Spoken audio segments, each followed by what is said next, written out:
So one thing that I've noticed in the last sort of 5, 10 years happening, you know, one good use case to think about this is looking at the NBA, the Basketball Association. You're seeing a lot of players becoming much more uh, savvy and vocal about themselves and their rights. And we just saw Draymond Green rant 2 days ago about how there's an inequality between players and how organizations function.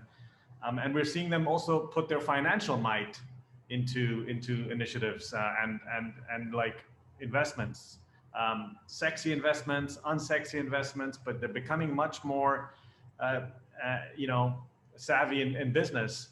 It's very different from what it was, and now we're starting to see that in, I would say in Mumbai, we're starting to see like famous cricketers, which is the big sport here, and actors, and they're all creating their own little angel funds and micro VCs.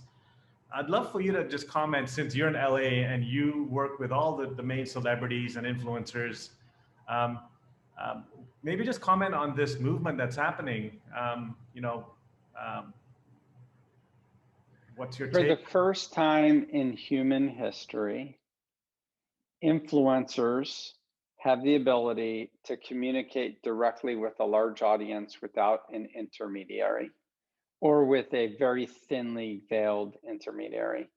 In the past, if I was a cricketer or an actor or a politician or an academic or a business person, I had to go via a filter, and that filter was the press. And so I had to get them interested in talking to me.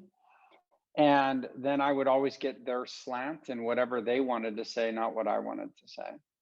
What the internet has afforded us, and social media even more so, is the ability to build direct relationship between the influencer and the audience.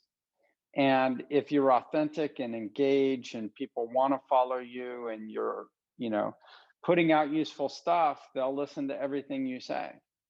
Now, there's good and bad to this. There's good and bad to all tech.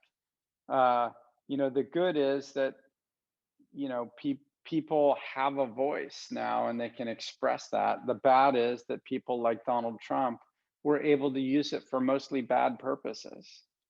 And if you look at the history of new technologies that gave direct access without controls, it's always been the case. Hitler and Goebbels, I don't know how to pronounce his name correctly, they used radio. And radio was new, and it was mass, and it was uncontrolled, and they used it as a way to stoke populism amongst people. And that worries me. So, like, trying to think about how we develop a filter probably matters also.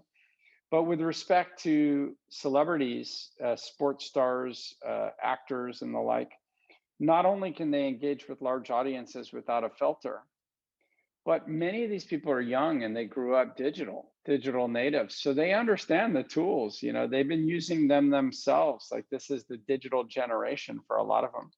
And so they have an intuition on how to engage and how to excite people. That also makes, not all of them, but it makes a subset of them pretty good investors.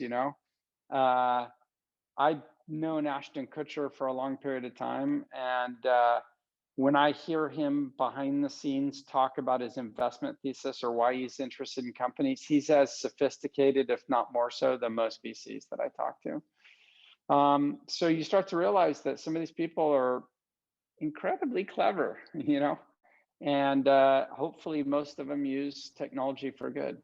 Yeah, and so if you are an influencer and you have a lot of financial strength that you want to invest, you probably have a bunch of people that come to you for advice on how, as an influencer, can I start to be on this journey and responsibly.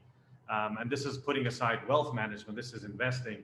So what do you say to them? How do they begin this journey? I mean, obviously spend time with your peer group that's ahead of you doing investing already and try to learn from them. I think to the extent you can spend time with VCs, that's useful, because you can at least both understand their framework, but you also can say, hey, could we do deals together? Like, finding other people that are putting money at risk that have experience in writing those investments is probably a smart strategy.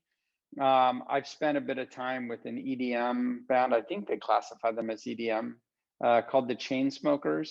So I think they're one of the best-selling, acts or highest-grossing acts in the U.S. over the last 5 years.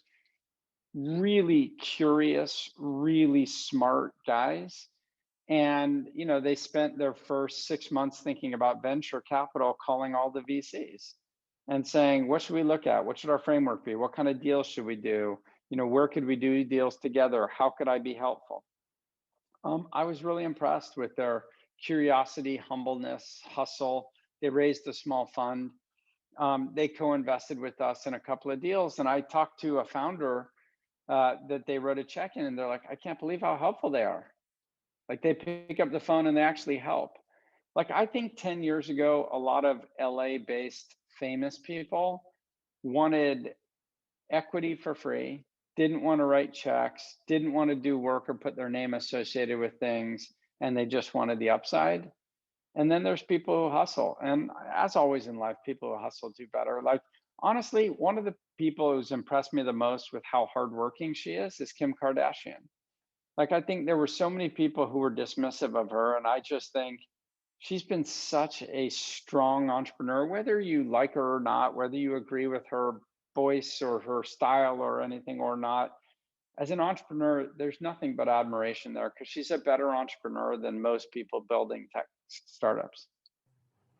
Yeah, I admire her as well.